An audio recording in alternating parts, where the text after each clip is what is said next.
Aku Hige Senpai, tempatnya alur cerita manhwa terbaru.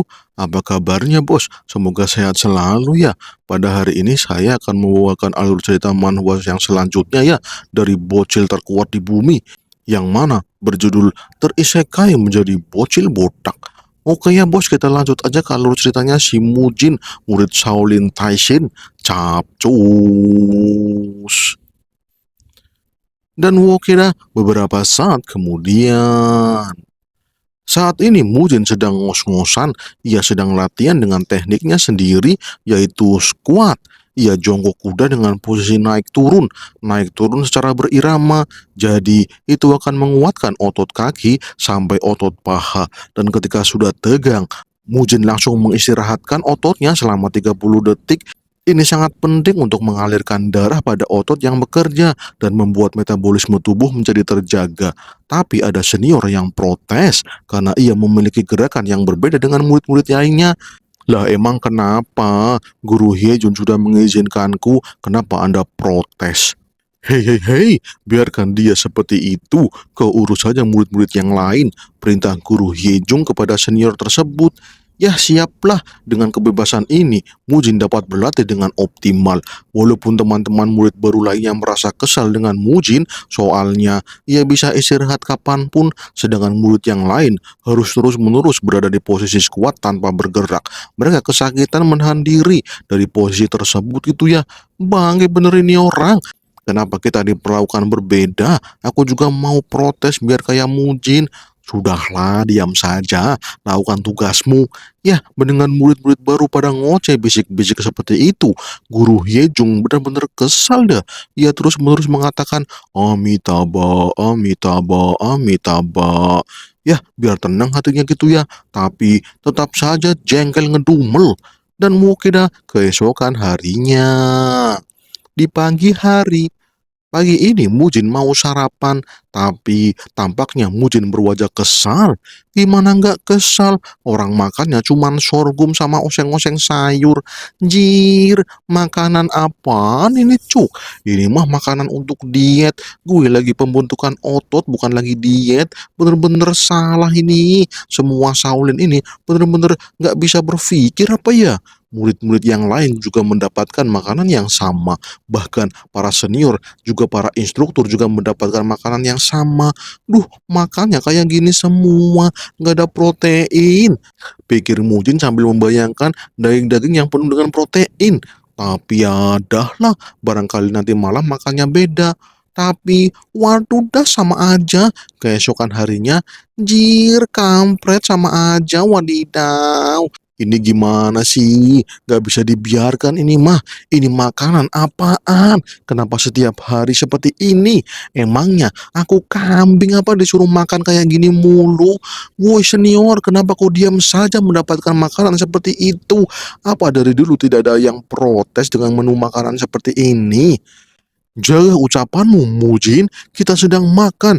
Jangan buat ulah di sini. Sudah cukup kau bikin ulah di lapangan latihan. Tidak di sini juga, Mujin. Dasar junior gak tahu diuntung. Kau akan aku sikat aja dah. Biar kau bisa paham pelajaran Shaolin. Aku sudah muak. Aku sudah kesal denganmu, Mujin. Aku gak takut, cok. Aku cuman mau minta protein. Mana proteinnya? Aku ingin makan protein untuk pertumbuhanku. Aku ingin protein. Mana proteinnya? Di saat sedang marah-marah, ada seorang yang masuk ke ruangan makan. Mujin kaget karena yang masuk cukup besar badannya. Senior-senior di situ juga jadi diam, tidak berani bersuara. Wah, siapa yang orang yang masuk itu ya? Dan ternyata itu pemimpin kuil Aula Shaolin. Namanya adalah Yumun, Biksu Yumun. Selain pemimpin, ia juga seorang koki di Shaolin ini. Wah wah wah, pemimpinnya langsung datang. Tapi ia tersenyum melihat semua murid baru di sini. Apa kau masih merasa lapar murid baru? Kau sepertinya memiliki nafsu makan yang banyak ya. Maaf, bukan maksudku untuk memakan makanan yang banyak. Tapi aku cuma ingin sesuatu yang kurang dari makanan ini, yaitu gizi yang seimbang. Wah, Biksu Hyunmun jadi bingung. Makanan dengan gizi seimbang. Apa maksudmu? Bukan rasa lapar yang ia inginkan, tapi gizi yang seimbang. Biksu Hyunmun merasa bingung dengan ucapan bocil ini. Apa maksudnya ya?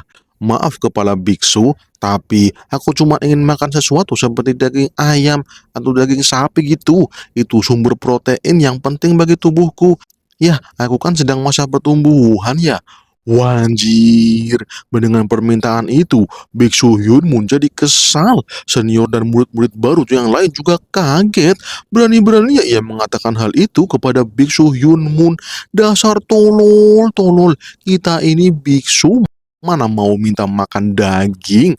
Mujin, mujin, mujin, mujin. Kita ini seorang calon biksu Shaolin. Kita tidak diperbolehkan untuk memakan daging. Apapun jenis dagingnya itu haram, Mujin. Nggak boleh, nggak boleh. Ya nggak mungkin lah, masa gue nggak makan protein? Aku butuh protein, cuk, protein, protein, protein. Tenanglah Mujin, kau harus tahu kalau ini adalah kuil biksu Shaolin Taishin. Ini bukan restoran Mujin. Wah anjir, bener juga ya. Mujin langsung sadar kalau dirinya adalah seorang biksu, tapi ia memang butuh protein untuk pertumbuhan massa ototnya. Jika tidak terpenuhi, otot-ototnya cuma akan mengencang dan powernya tidak akan terbentuk dengan baik. Lah harus gimana ini mama? Hasil latihannya selama 2 hari tidak bisa ngefek sama sekali ini mah. Tapi Mujin merasa dirinya memang keterlaluan. Ini kuil biksu Shaolin, ia harus menghormati peraturan spiritual yang ada di sini. Apalagi semua yang ada di sini jadi marah kepada dirinya. Waduh, waduh, waduh, gaswat. Mujin pun berdiri, ia pun minta maaf dengan perkataannya tadi. Ia memohon maaf, ia beralasan kalau dirinya capek karena latihan, jadi pikirannya kurang jernih. Wah, kepala Hyun jadi senang mendengar permintaan maaf dari bocil Mujin. Anak baru memang harus belajar ya, memang wajar dah memiliki kesalahan. Yah, masa muda memang menyenangkan, ucap Biksu Hyunmun. Tapi Mujin menambahkan permintaannya. Ya, ia menambahkan selain minta maaf, ia juga tetap ingin menambahkan protein di menunya. Jadi, ia minta kepada kepala Hyunmun untuk memberikannya kacang atau jamur yang memiliki sumber protein yang lebih banyak. Wasem nih bocil, malah nggak nyerah. Guru Hyunmun jadi bingung dengan ini bocil. Dan Mokeda Shin pun berpindah. Saat ini Mujin sedang belajar, ia diajari sastra Cina oleh seniornya. Duh, malah membosankan. Bangke bener, sesenior malah membacakan novel Kekaisaran Ming. Pelajaran apa Anda nih? Nggak guna sama sekali. Tapi novel? What? Novel? Bener juga ya. Gue kan sedang di dalam alur cerita novel Shaolin Murim Chronicle. Wadidaw, baru inget si Kang Hyuk dan si Mujin ini adalah protagonis utama di novel ini. Sang pendekar naga Sains Mujin. Ya, pendekar Shaolin terkuat di aliansi ortodok. Dan sekarang si Mujin sedang memasuki masa pelatihan di kuil ini. Ya, ini adalah kuil Shaolin Utara Taishin. Wah, wah, wah, wah, beneran ini jadi tokoh utama, jadi protagonis, bos. Wanjir, bukunya malah kena tinta. Waduh, waduh, gaswat.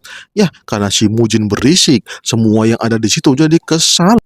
Ini sedang pelajaran, masa bikin gaduh juga. Di bocil memang biang kerok dimanapun tempatnya. Ia selalu menjadi masalah. Waduh, waduh. Wadidah, Mujin jadi tidak enak ini sama teman-temannya. Eyalah, malahan semua temannya menatapnya dengan tatapan mengerikan. Ampun dah bos. Tapi ini luar biasa, Mujin merasa senang. Dirinya yang seorang Choi Kang Hyuk merasa bangga sudah bikin onar. Seharusnya si Mujin berlatih keras di sini. Malah bangga. Waduh, waduh, malahan Kang Hyuk pun berpikir bahwa ia akan membuat si Mujin ini menjadi protagonis yang ia inginkan. Dan tentunya ia akan menjadi kuat dengan bodybuilding. Mantap dah. Kemudian Shin berpindah. Kepala Hyunmun ditemui sama Guru Hyejung. Guru Hyejung kaget karena kepala Hyunmun baru mendapatkan saran dari bocil yang bernama Mujin. Ia minta menu makanan ditambahin kacang sama jamur-jamuran. Bocil itu pikirannya benar-benar out of the box. Aku sangat suka dengan pemikiran bocil itu. Maaf kepala Hyun, aku kurang keras mendidik murid baru. Malahan membuat masalah terhadapmu ya. Maafkan aku kepala Hyun. Ho ho ho ho, santai aja. Justru dengan itu, aku jadi merasa kembali bergairah. Memang sepertinya zaman berubah ya.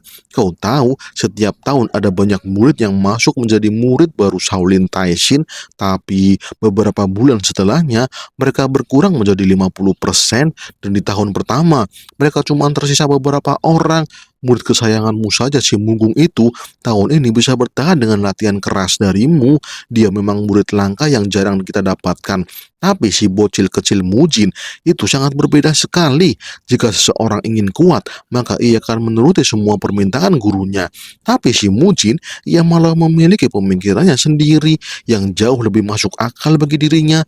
Aku sangat menyukainya. Aku harap kau bisa mengajarinya dengan baik, Guru Hiechung. Siap, Master. Dan Woke Sin pun berpindah.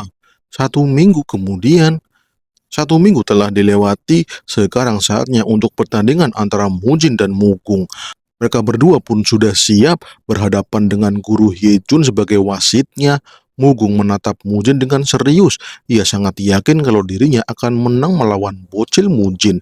Tapi Mujin santai aja. Ia sudah tahu apa yang ia harus lakukan.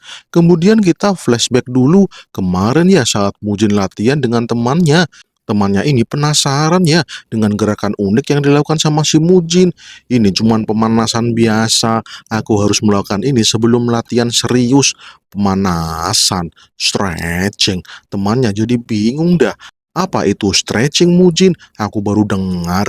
Ya, mau gak mau Mujin pun menjelaskan kalau pemanasan adalah gerakan pertama saat seseorang mau melakukan dengan raga yang berat. Itu berfungsi untuk melunturkan otot-otot supaya tidak kaku dan juga untuk menghindari kram pada otot. Ini adalah hal penting sebelum berlatih dengan tenaga besar. Kau harus mencobanya juga, bos. Aku akan mengajarkanmu. Dan ya, akhirnya temannya Mujin pun mencoba pemanasan. Ia meregangkan otot-ototnya sampai terlihat elastis. Ia pun merasa senang dengan gerakan-gerakan yang Mujin ajarkan. Tubuhnya serasa lebih ringan dan tidak kaku-kaku lagi. Tapi Mujin melihat sesuatu di depannya. Ternyata itu si Mugung. Ia terus-menerus berlatih dengan teknik pukulan lurus. Itu adalah jurus andalan Shaolin Taishin, yaitu pukulan besi. Orang-orang di situ merasa pukulan Mugung sangat kuat. Dia sangat luar biasa hebat. Mujin juga merasa itu pukulan yang sangat mengerikan. Masa bocil punya tubuh besar seperti itu, pukulannya cepat lagi. Jir, kalau kena bisa bonyok ini mah. Gimana cara mengalahkannya ya? Walah, walah, walah, walah, harus cari cara ini. Dan Woke kembali ke waktu sekarang. Mujin dan Mugung sudah bersiap untuk pertarungan. Mujin tersenyum melihat Mugung yang sudah siap di hadapannya. Dan itu membuat Guru Hyejun jadi bingung. Nih bocah kenapa malah senang-senang ya? Ya biarlah, nanti juga babak belur dihajar sama Mugung. Ya gimana nggak babak belur dah. Kemarin Guru Hyejun melihat si Mujin sedang mainan pohon. Dan Guru Hyejun mendengar kalau si Mujin ini akan mengalahkan Mugung dengan bantuan pohon itu. Jir, mengalahkan Mugung dengan pohon. Mau dipentung pakai pohon apa ya? Aneh bener nih bocil. Tapi Guru Hyejun penasaran dengan apa yang akan dilakukan sama si bocil Mujin. Ia ingin tahu teknik apa yang akan digunakan sama si Mujin. Mugung yang melihat gurunya, ia jadi bersemangat. Ia akan memberi pelajaran kepada murid songong ini. Lihat aku, Guru Hyejung, aku akan melumat habis bocil songong ini. Tapi, lah ngapain tuh bocil? Gerakan apaan yang ia lakukan? Dan ternyata si Mujin sedang stretching atau pemanasan. Ia meregangkan otot-otot sebelum bertanding. Walah, guru, kapan dimulainya? Aku sudah ready ini, ucap Mujin. Jir nih bocah, mau bonyok malah belagu. Mugung kesal banget dah. Ia dari kemarin gak sopan sama semua senior di sini. Bahkan sama guru juga gak sopan. Waduh, waduh, bener-bener bangke nih bocil. Oke lah, gue bantai lu. Mujin juga sudah bersiap siaga. Ia akan melakukan sesuatu untuk menghadapi si Mugung dan Hajime. Jir, malah langsung lari tuh Mujin. Mugung kaget melihat si Mujin itu lari kencang ke arahnya dan wush, ia langsung meraih arah pinggang si Mugung. Mugung pun bersiap dengan pukulan besinya dan serong. Jir, nggak kena. Botak Mujin langsung menunduk. Mujin kaget. Murid-murid yang menonton juga kaget. Apalagi guru Yejong. Ngapain tuh bocah? Ternyata grab.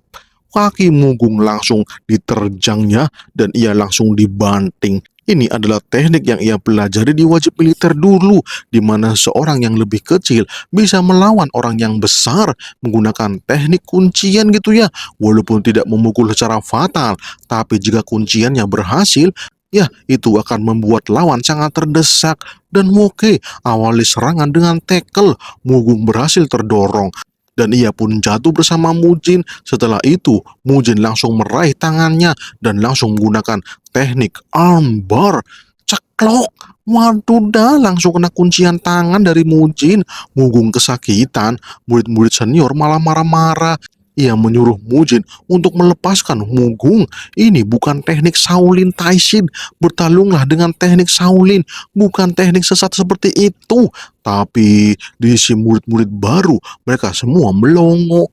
Memang benar sih yang dikatakan Mujin. Kaki yang sering dilatih posisi jongkok squat tidak akan kuat dan langsung ambruk begitu di tackle. Waduh, waduh, kelemahannya seperti itu ya. Dan begitu kuncian menguat, Mugung benar-benar kesakitan. Tangannya sakit banget, bos. Apalagi lehernya dikunci juga. Susah napas ini, woi. Mugung tidak bisa berpikir jernih. Ia langsung bingung. Kenapa pukulannya tidak kena, malah dirinya sekarang dalam posisi bahaya. Wah, apa yang harus aku lakukan? Mujin, Mujin, Mujin, berhenti Mujin. Apa yang kau lakukan kepadaku? Para senior menyemangati Mugung untuk melawan kuncian Mujin. Ia disuruh untuk membanting Mujin dengan tangannya yang dicengkram. Atau tendang saja, tendang, tendang, tendang. Gunakan kakimu, Mugung. Tapi Mugung tidak bisa apa-apa. Tangannya kesakitan, lehernya tertekan. Ia sudah kehabisan nafas. Mujin pun menguatkan kunciannya. Dan tangan Mugung semakin kesakitan itu, semakin tertekan. Ia sudah bingung mau melakukan apa. Pikirannya benar-benar kalut akan kuncian ini. Menyerahlah Mugung, cepat katakan menyerah. Kalau tidak, gue potolin lu tangannya. Cuak, lepasin dasar lemah. Duel, cuk, duel, duel, jangan kayak gitu. Bangke bener itu bocil, teriak para senior kepada Mujin. Dan ya, karena sudah lewat 30 detik, Mugung mau pingsan, tapi ia berusaha untuk tetap sadar, walaupun matanya sudah gelap gitu ya. Ya, sekarang cuma kekuatan semangat yang ada pada diri Mugung. Dan keletuk. Waduh, waduh, waduh, anjir, potol. Mugung teriak kesakitan. Mujin yang melihat itu jadi kasihan. Ia pun melepas kunciannya. Para senior malah merasa merinding melihat kuncian Mujin yang telah memotolkan tangan Mugung. Tuh bocah menakutkan. Waduh, gaswat, gaswat, gaswat. Aku berlebihan. Maaf Mugung, maafkan aku. Aku periksa dulu ya kondisimu. Lah, para senior langsung protes sama guru Yejung. Mereka merasa pertandingan ini tidak diwarnai dengan teknik Shaolin, malah teknik gak jelas yang digunakan sama Mujin. Tapi guru Yejung diam. Ia malah merasa ngeri dengan teknik si Mujin. Ia benar-benar tidak menyangka Mujin akan menyerang dengan teknik seperti itu. Dan ucapannya memang benar bahwa titik pergerakan kakinya sangat lemah ya. Waduh, waduh, malahan. Dan oke lah, Mujin pun langsung mengecek Mugung dan ia langsung membenarkan dislokasi yang dialami sama Mugung. Untunglah nggak potol, cuman dislokasi. Kok sangat hebat Mugung, bisa menahan rasa sakit seperti ini. Kalau aku mah sudah pingsan. Mujin merasa luar biasa sama si Mugung ya. Ia merasakan kalau tubuh seorang biksu Shaolin memang sangat-sangat luar biasa kuat. Walaupun cuma murid yang baru setahun belajar, tapi bisa sekuat ini. Wah, wah, wah, Mujin merasa takjub ini. Selain takjub juga bersambung.